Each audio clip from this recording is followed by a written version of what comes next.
오늘부터 마태복음 말씀을 함께 나누게 됩니다. 오늘은 마태복음 1장 말씀을 통해 말씀을 이루기 위한 순종이란 제목으로 함께 주의 말씀을 나누겠습니다. 오늘 설교를 듣는 여러분들은 신앙생활 하시는 분들이죠. 신앙생활 하시는 여러분에게 한 가지 질문합니다. 여러분, 미혼모 결혼하지 않고 아기를 낳은 미혼모에 대해서 여러분은 어떻게 생각을 하십니까? 이 질문을 일반인들에게 한번 해보았습니다. 그랬더니 미혼모 하면 생각나는 게 다음 세 가지라고 이야기를 합니다. 혼자 아이를 키우는 여성, 두 번째가 윤리적으로 문제가 있는 여성, 세 번째가 사회적 약자라고 이야기를 합니다. 아마 이곳에 있는 우리 모두도 대부분 이런 비슷한 생각을 할 것 같습니다. 한 미혼모 선교 단체에 이르면 한국에 24세 미만의 미혼모가 자그마치 2만 4천 명 정도 된다라고 하는데, 이것 또한 정확한 숫자가 아니고 훨씬 더 많다라고 합니다. 한국의 통계청의 조사에 의하면 한국의 어린 나이에 20세, 24세 미만으로 해서 혼자 아이를 키우는 미혼모 그리고 미혼부가 자그마치 3만 3천 명에 이른다는 통계도 발표가 되었습니다. 우리 대부분의 사람들은 이제 미혼모를 비윤리적인 아이들, 인생 잘못 산 아이들이라고 손가락질할 때가 있습니다. 그들을 비행 청소년으로 바라볼 뿐, 여러분, 그들을 바라보면서 한 아기를 가진 엄마구나라고는 우리는 보지를 않습니다. 근데 가만히 한번 생각해 보시기 바랍니다. 여러분, 생각해 보면요, 미혼모는 하나님께서 이 땅에 보내주신 그 생명을 귀하게 여겨서 이 낙태라는 극단적인 선택을 한 것이 아니라 한 생명을 살리기 위한 선택을 한 이들이 미혼모라는 것입니다. 미혼모는 생명을 선택했습니다. 그 선택에 따른 자신의 삶의 무게를 그들은 지고 오늘도 한 아이의 엄마로서 살아가고 있다라는 겁니다. 여전히 많은 사람들은 그들에게 있어서 과거에 있었던 그 한 가지의 잘못된 선택을 통해서 그들을 지탄하고 있지만, 여러분, 그리스도인들은 과거가 아닌 현재 한 생명을 지키기 위해서 했던 그들의 선택을 존중하고 돕는 것이 하나님이 원하시는 일이라 생각이 됩니다. 작년 6월에 창원에 있는 창원교회가 이렇게 한 생명을 살리기 위해서 소중한 결정을 한 한국의 3만 명의 미혼모 엄마들을 위해서 선교사를 파송하는 예배를 드리게 되었습니다. 그러니까 선교사님들이 해외에 나가서 예수님의 사랑을 전하고 생명의 복음을 전하는 것처럼 한 아기의 생명을 살리기 위해서 자신의 삶을 헌신한 미혼모들을 예수님의 마음으로 섬기고 복음을 증거하고 전도하기 위해서 생명 선교사라는 이름으로 우리 박대원 목사와 서지영 사모를 그들을 위해서 파송을 했다라고 합니다. 사진을 보시면 예전부터 이 일을 감당했던 이 박대원 목사 그리고 서지영 사모, 그분들이 이런 이야기를 합니다. 저희 부부는 미혼모를 섬기는 사역을 하고 있습니다. 현재 1000여 명의 미혼모를 섬기고 있습니다. 저희 아내는 부모도 포기해버린 미혼모의 탯줄을 90번이나 끊기도 했습니다. 저는 미혼모란 결혼하지 않고 아이를 낳는 여자라는 말에 동의하지 않습니다. 오히려 참 기구한 사연 속에서도 아기의 생명을 끝까지 포기하지 않고 생명을 지킨 사람으로 정의하고 싶습니다. 얼마 전에 방송을 통해 이분들의 사연이 소개되면서 많은 교회와 많은 이들이 이분들의 사역을 동참하고 있고 돕고 있습니다. 여러분, 저희가 1년 반 전에 선교 갔었던 한국의 제주 온누리교회가 있죠. 그 목사님과 통화할 일이 있었는데, 제주 온누리교회도 제주도에 있는 한 미혼모 가정을 입양해서 그들이 안정적으로 살아갈 수 있도록 돕는 사역을 이제 시작했다라고 합니다. 하나님께서는 오늘 우리에게 야고보서 1장 27절을 통해 이렇게 살라고 이야기합니다. 우리 함께 읽겠습니다. 시작. 하나님 아버지 앞에서 정결하고 더러움이 없는 경건은 곧 고아와 과부를 그 환난 중에 돌보고 또 자기를 지켜 새 속에 물들지 아니하는 그것이라. 아멘. 여러분, 경건이라는 것은 무엇입니까? 세상에 물들지 않게 하는 것과 더불어서 연약한 고아와 홀로 된 여인들, 그들의 겪는 환난 중에서 그들을 섬기는 것, 그들을 돌보는 것 또한 경건한 그리스도인의 모습이라는 거죠. 그럼 제가 지난주에 저희 EM권에 있는 한 형제에게 편지를 받았습니다. 헌금과 함께 저에게 이런 편지의 내용을 주셨어요. 영어 형권 형제인데 저보다 글씨를 더 잘 썼습니다. 아주 또박또박 잘 썼어요. 읽어드리겠습니다. 안녕하세요, 조 목사님. 모든 수고에 감사합니다. 하시는 일은 힘든 일이지만 즐거운 마음으로 하십니다. 저도 이 교회에서 정말 행복해요. 아들도요. 저는 153 좋아해요. 올해 저는 성경을 더 읽고 더 기도하고 1달러 더 자주 저축했어요. 하지만 올해 365달러를 다 드리지 못했어요. 왜냐하면 저는 200달러 2명한테 보내줬어요. 저는 이 사람들을 몰라요. 그런데 이 사람들은 나무 때문에 다쳤어요. 제 친구에게 이 사람들에 대해서 들었어요. 제 친구에게 이 사람들이 다쳤다는 메시지를 받았어요. 저는 아래 편지와 200달러를 제 친구한테 보냈어요. 그래서 나무를 하다가 다친, 정말 알지도 못하는 사람에게 저희 교회에서 하고 있는 153을 소개하고 저희의 일부의 모금을 당신에게 보냅니다 라는 따뜻한 편지를 그들에게 보냈습니다. 여러분, 이제 우리의 눈과 우리의 귀를 열기를 원합니다. 우리 주위에 우리가 알지 못하지만 도움이 필요한 이들이 있다면, 여러분, 작년에서 올해도 저희가 구제부가 있습니다. 구제부 담당하시는 최덕주 집사님이나 아까 소개했던 우리 재직분들에게 알려주시면 예수님의 마음으로 그들을 섬기는 귀한 열린교회가 되도록 하겠습니다. 왜냐하면 올해 표어가 여러분 마태복음 1장 22절을 통해서 말씀이 삶으로 라는 주제를 정하게 되었습니다. 여러분, 하나님께서는 이 땅에 있는 우리들을 위해서 주의 선지자들과 사도들을 통해서 우리에게 말씀을 주셨습니다. 여러분, 하나님께서 우리에게 주신 말씀은 단순히 말이 아닙니다. 역사적인 기록의 역사책이 아닙니다. 그것은 역사책이 아니라 이루어지고 성취되어야 될 하나님의 말씀이라는 겁니다. 그래서 오늘부터 4월달까지 마태복음 말씀을 나누게 되는데, 마태복음 속에서 하나님께서 하나님의 약속의 말씀을 이루기 위해서 했던 그 안에 기록된 예수님의 순종, 그리고 예수님의 말씀을 이루기 위해서, 하나님의 뜻을 이루기 위해서 순종했던 믿음의 사람들의 헌신의 이야기를 4월달까지 함께 나누도록 하겠습니다. 오늘은 첫 번째 시간으로 오늘 본문을 읽다 보면 마태복음 1장 23절이 나오는데, 이 말씀은 구약성경에 이사야 선지자가 7장 14절에 예언된 말씀입니다. 누군가가 이사야 7장 14절 말씀을 이루기 위해서 자신의 삶을 하나님께 드린 한 가족의 이야기가 나옵니다. 오늘 저희가 본문을 읽다 보면요, 갑작스럽게 자신에게 찾아온 한 어린 생명을 잉태한 여인의 이야기가 나옵니다. 그리고 그 여인을 위해서 자신의 삶을 하나님께 순종했던, 아름답게 순종했던 한 형제의 이야기가 소개되고 있습니다. 정말 이 형제의 아름다운 순종이 없었다면 이 여인은 아까 저희가 처음에 했던 미혼모처럼 홀로 아기를 힘들게 키울 수밖에 없었으리라 생각이 됩니다. 마태복음 1장 23절 말씀은 아까 얘기했던 것처럼 이사야 7장 14절 말씀, 이사야 선지자가 예수님이 태어나기 700에서 800년 전에 하나님의 감동을 통해 선포된 말씀입니다. 14절은 이렇게 말씀하고 있죠. 보라, 처녀가 잉태하여 아들을 낳을 것이요 그 이름을 임마누엘이라 하리라. 여러분, 임마누엘의 뜻은 무엇입니까? 하나님이 우리와 함께 계신다. 우리와 함께하기 위해서 오실 그 하나님이신 예수님께서 이 땅에 한 처녀를 통해 잉태될 것이고 그 처녀를 통해 낳게 될 것이다 라는 예언이 있었습니다.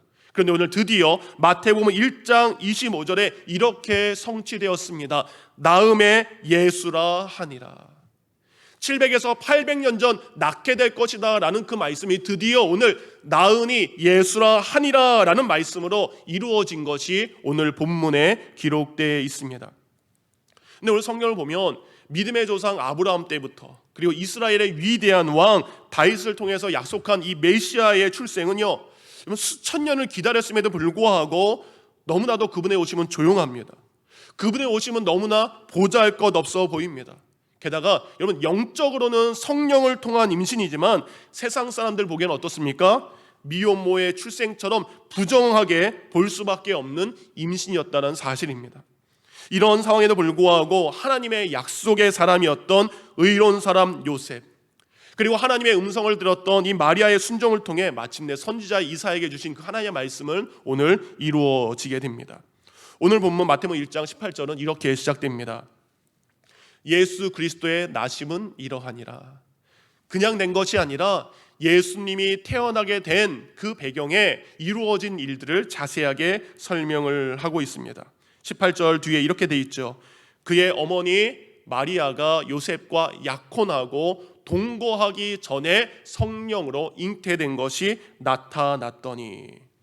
예수님의 태어나심을 전하는 마태복음은요, 어머니 마리아에게 초점을 맞췄던 이 누가복음과 달리 요셉의 입장에서 당시의 상황을 기록하고 있습니다. 그러니까 누가복음은 마리아의 입장을 더 자세하게 기록하고 있다면 오늘 마태복음은 아버지 요셉에 대한 정황을 잘 설명을 하고 있습니다. 마리아와 요셉은 약혼한 사이입니다. 근데 여러분, 당시의 약혼은 오늘 우리가 생각하는 약혼보다 훨씬 강한 구속력을 가지고 있습니다. 당시 유대인들의 관습에 의하면 약혼한 신부는 법적으로 이미 남편에게, 신랑에게 속한 사람이 되었다라는 것을 의미합니다. 그러니까 약혼은 법적인 효력을 가지고 있습니다. 다만 이 기간에는요, 성관계가 동침이 허락되지 않습니다. 그런데 동침은 허락되지 않지만 모든 사람들에게 부부로 인정받는 관계가 이 약혼 기관입니다. 오늘 성경을 보니까 요셉을 이야기할 때 의로운 사람이라고 이야기합니다. 마리아는 경건한 사람입니다. 그래서 의로운 사람과 경건한 사람은 이 약혼의 전통을 지키면서 함께 결혼할 그 날만을 바라보고 기다렸을 것입니다. 네, 여러분, 그런데 어느 날 요셉은 놀라운 충격적인 소식을 듣습니다. 자기의 약혼녀 마리아와 자기가 동침하지 않았음에도 불구하고 마리아가 임신하게 되었다라는 것을 알게 되었습니다. 여러분, 요셉이 이 사실을 어떻게 알았는지 마태는 기록하지 않습니다. 다만 이렇게 이야기하죠. 성령으로 잉태된 것이었다라고 이야기합니다. 아마 제 생각에는 이제 성령께서 오늘 말씀하시기 전에 마리아가 아마 요셉에게 찾아와서 있는 그대로 솔직하게 얘기했을 가능성이 아주 큽니다. 마리아 입장에선 점점 배가 불러옵니다.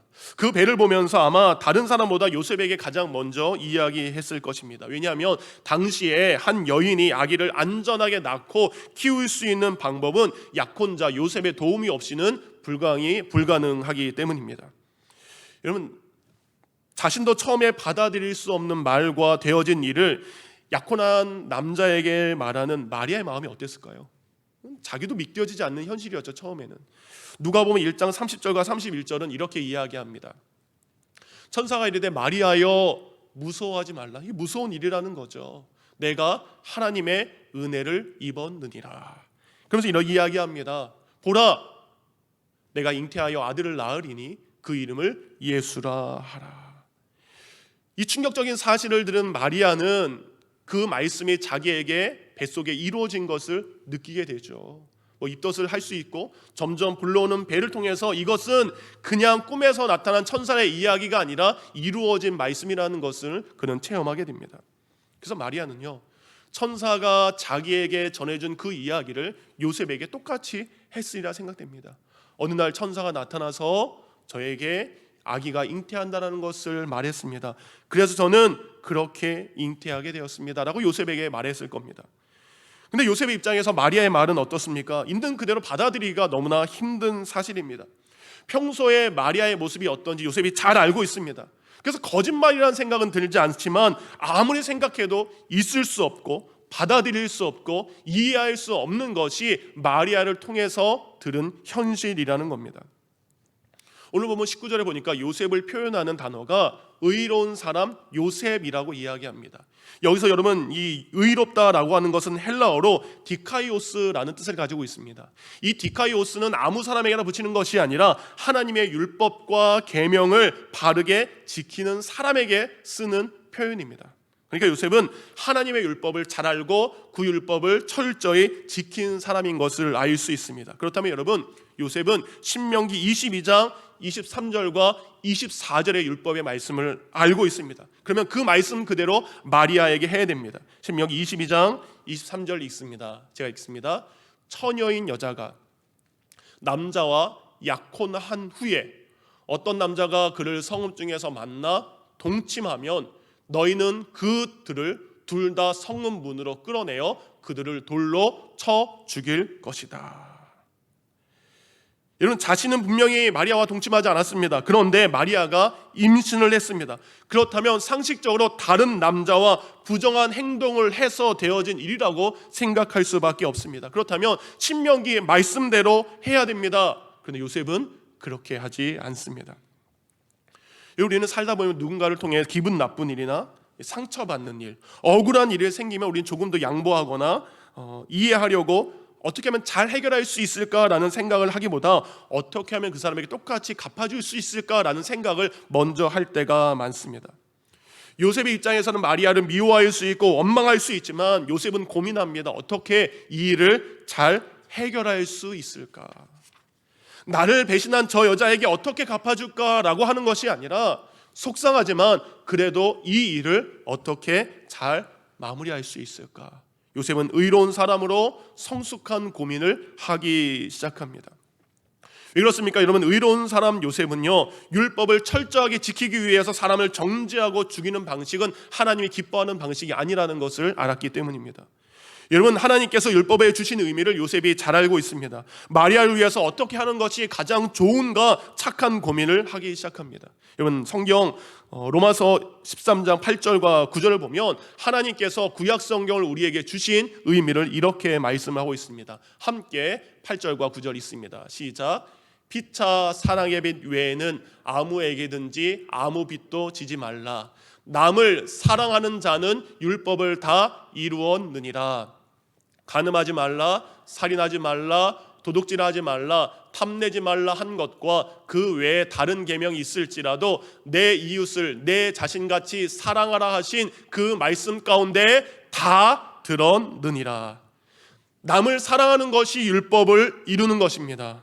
그 어떤 계명보다 내 이웃을 내 몸처럼 사랑하는 것이 하나님의 율법의 가장 귀한 것입니다. 그러니까 율법은 내 이웃을 내 몸과 같이 사랑하기 위해서 주신 겁니다. 그러니까 법으로는요, 여러분, 죽일 수밖에 없는 존재이지만 하나님의 긍휼을 여기는 것이 참된 율법의 정신이라는 겁니다. 하나님께서 구약 성경에 이렇게 무서운 율법을 주신 이유가 무엇입니까? 두 가지의 의미를 가지고 있습니다. 첫 번째, 잠언 29장 18절은 이렇게 이야기합니다. 묵시가 없으면, 말씀이 없으면, 율법이 없으면 백성이 방자히 행하거니와. 여러분, 율법이 없으면 사람들은 제멋대로 삽니다. 죄가 잘못인지 모르고 계속 죄를 범하게 되는 것입니다. 죄의 기준이 없기 때문에 죄를 멈추지 않기 때문에 첫 번째 율법을 주셨습니다. 하나님이 율법을 주신 두 번째 이유는 로마서 5장 13절입니다. 죄가 율법 있기 전에도 세상에 있었으나 율법이 없었을 때에는 죄를 죄로 여기지 아니하였느니라. 여러분, 법이 없으면 죄를 죄로 여기지 않는 것이 우리의 사람들의 마음입니다. 한 남자와 약혼했는데 육신의 정욕에 눈이 멀어서 다른 남자와 만나 동침한 것이 얼마나 큰 죄인 것을 사람들이 모르기 때문에 하나님은 율법을 통해서 그것이 얼마나 큰 죄인지 깨달아라 라고 주신 것이 기록된 율법의 말씀입니다. 요셉은 최선을 다해 마리아를 이해하고 용서하려고 합니다. 그런데 여러분, 쉽지 않은 일이죠. 차마 임신한 마리아를 자신의 아내로 받아들이는 것, 마리아 뱃속에 있는 그 아기를 자기의 아이로 받아들이는 것은 의로운 율법을 가진 요셉도 함께하지 못합니다. 여러분, 이것이 우리 인간이 자신의 의지와 생각으로 할 수 있는 용서의 한계이기도 합니다. 그래서 요셉은 이렇게 일을 마무리하려고 합니다. 19절 쉬운 성경은 이렇게 기록하고 있습니다.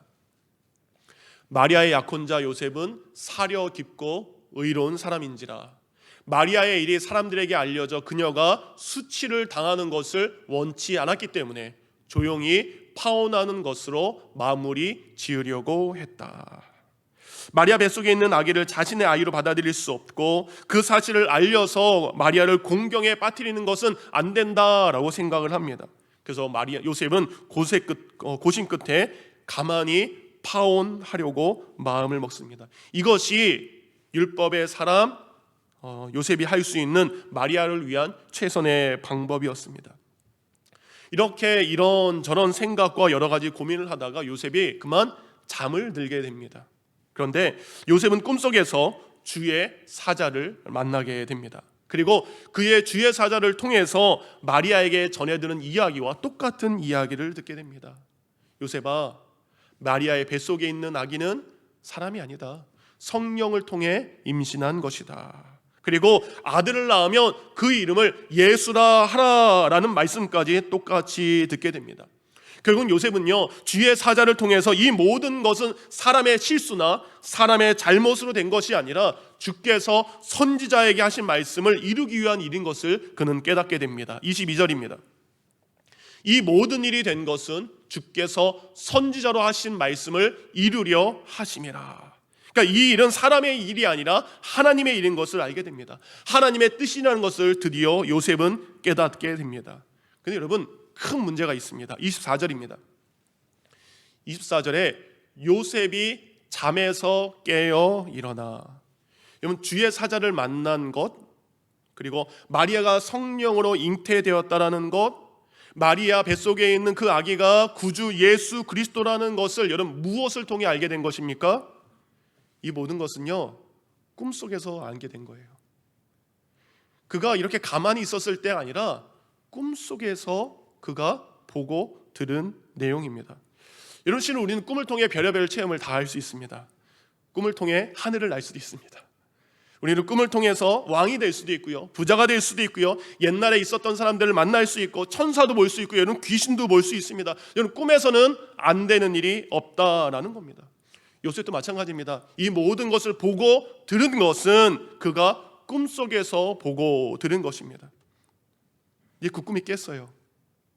근데 그 꿈을 깼지만 요셉은 이 모든 것을 하룻밤의 꿈으로 여기지 않고 하나님의 계시의 말씀으로 믿고 순종했다라는 사실입니다. 여러분, 때로 우리가 신앙생활할 때 성경의 말씀이 꿈꾸는 것 같다라는 생각이 들 때가 있습니다. 성경 속에서는 정말 다 이루어지고 성경 말씀 속에서는 다 성취되는데 성경 밖에 현실로 돌아오면 성경의 이야기가 내 삶에는 이루어지지 않을 것 같다라는 불신이 들 때가 있습니다. 어떻게 그 문제가 해결되고, 어떻게 사람이 변하고, 어떻게 병을 고침받고, 어떻게 하나님의 나라가 성경 밖에서도 존재할 수 있는가, 우리는 의심할 수밖에 없습니다. 꿈에서나 가능한 일이 성경 말씀 속에서만 존재한다라고 우리는 생각합니다. 그런데 여러분, 이 성경 말씀은 가짜가 아닌 진리를 기록한 말씀입니다. 이런 성경에 기록된 모든 것들은 사실의 말씀입니다. 사람의 말에는 한계가 있지만 하나님께서 하신 모든 말씀을 이루실 능력이 있다라는 겁니다. 왜냐하면 우리 하나님은 말씀으로 천지까지 창조하신 분이기 때문입니다. 마태복음 19장에 보면 예수님께서 제자들에게 이런 이야기를 합니다. 얘들아, 부자들이 천국에 들어가는 것보다 그 큰 낙타가 조그만 바늘구멍에 들어가는 것이 더 쉽다라는 이야기를 해요. 제자들이 놀랍니다. 아니 예수님, 그러면 누가 구원받을 수 있겠습니까? 그렇게 어려운 구원을, 그렇게 불가능한 일을 어떻게 할 수 있습니까? 라고 하셨을 때 예수님께서 마태복음 19장 26절에 이렇게 이야기하십니다. 예수께서 그들을 보시며 이르시되 사람으로는 할 수 없으나 하나님으로서는 다 하실 수 있느니라. 아멘. 우리 다 같이 한번 읽겠습니다. 시작. 예수께서 그들을 보시며 이르시되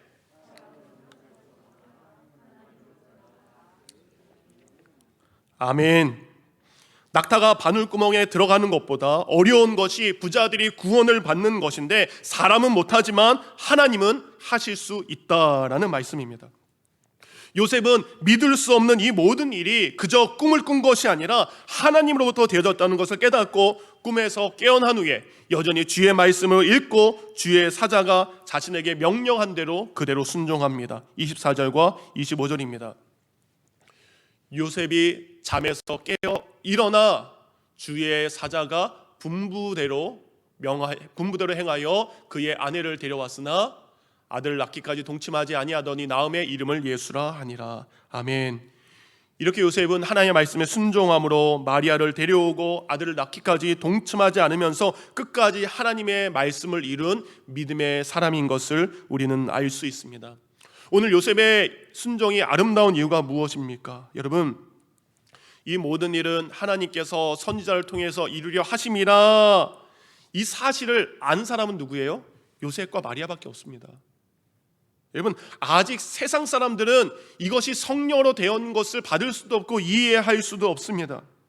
그래서 세상 사람들은 이해할 수 없는 일이기에, 세상 사람들은 모르기에 이들의 순종이 더 힘들 수밖에 없다라는 겁니다. 그럼에도 불구하고 요셉은 다른 사람들의 시선과 세상의 방식이 아닌 오늘 자신에게 말씀하신 그 하나님의 말씀을 더 귀하게 여기고 순종한 것을 성경은 기록하고 있습니다. 우리가 어떤 일을 시작하거나 결정할 때 우리가 이미 알고 있는 하나님의 말씀보다 세상의 방식을 더 신뢰할 때가 있습니다. 사람의 머리로는 납득할 수 없는 믿음의 방식보다 세상의 법칙을 더 신뢰할 때가 있다라는 겁니다. 믿음의 사람 아브라함도 이런 실수를 저질렀습니다. 창세기 12장 2절에 하나님께서 아브라함에게 이렇게 약속하셨습니다. 내가 너로 큰 민족을 이루어 내게 복을 주어 내 이름을 창대하게 하리니 너는 복이 되리라. 이렇게 약속하셨습니다. 큰 민족을 이루기 위해서, 그의 이름이 창대하기 위해서는 여러분 1년마다 사라가 아이를 낳아야 됩니다. 그렇죠? 큰 민족이 돼야 되니까. 근데 1년이 지나도 2년이 지나도 10년이 지나도 아브라함의 아내 사라에게 임신 소식이 들리지 않다라는 겁니다. 하나님의 그 약속을 믿지 못하게 됩니다. 그 순간 아브라함과 사라는 사람의 방법을 택하게 됩니다. 곧 하나님의 약속을 사람의 방식으로 이루려고 한 것이죠. 그것은 바로 사라의 몸종 하갈을 통해 자녀를 낳게 한 것입니다.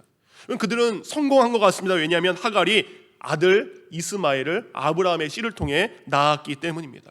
그런데 여러분, 하나님의 약속을 사람의 방식으로 했었을 때 그 결과가 끝이 좋지 않게 됩니다. 사라와 하갈이 갈등하기 시작합니다. 나중에 태어난 약속의 아들 이삭과 그리고 먼저 태어난 이스마엘이 끊임없이 분쟁하기 시작합니다. 결국 아브라함은 사람의 방식으로 얻은 하갈과 이스마엘을 내보내게 되죠.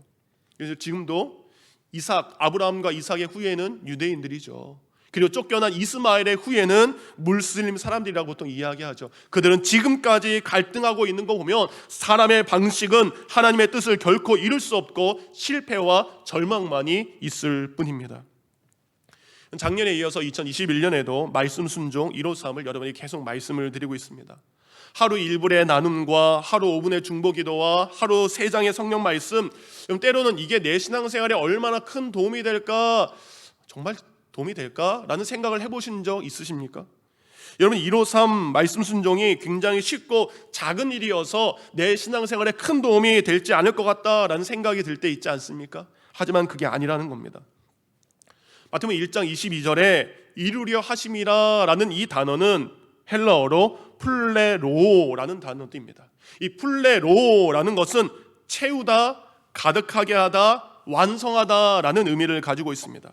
그러니까 여러분, 이 단어는요, 한순간에 무엇인가가 갑자기 채워지는 것이 아니라 가득 차기까지 계속 채워져 간다, 그래서 이룬다라는 의미를 가지고 있습니다.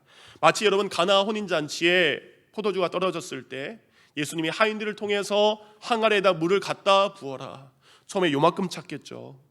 그 다음에 이만큼 찼겠죠. 예수님의 말씀에 순종해서 계속적으로 항아리에 물을 부어서 계속적으로 채워갔더니 그것이 마침내 이루어지고 성취되었다라는 것을 의미합니다. 곧 하나님의 뜻을 이루는 것은 갑자기 어느 한순간에 되는 것이 아니라 그 약속이 처음 시작된 그때부터 계속해서 누군가가 순종했기 때문에 채워져 가고 이루어져 간다라는 겁니다. 하나님의 뜻을 이루기 위해서 수많은 선지자가 선포했고 마침내 오늘 요셉의 순종을 통해 그 하나님의 뜻이 이루어졌다라는 겁니다. 어제의 약속을 오늘로 성취하기 위한 믿음의 역사는 순종을 통해 이루어진다는 사실입니다.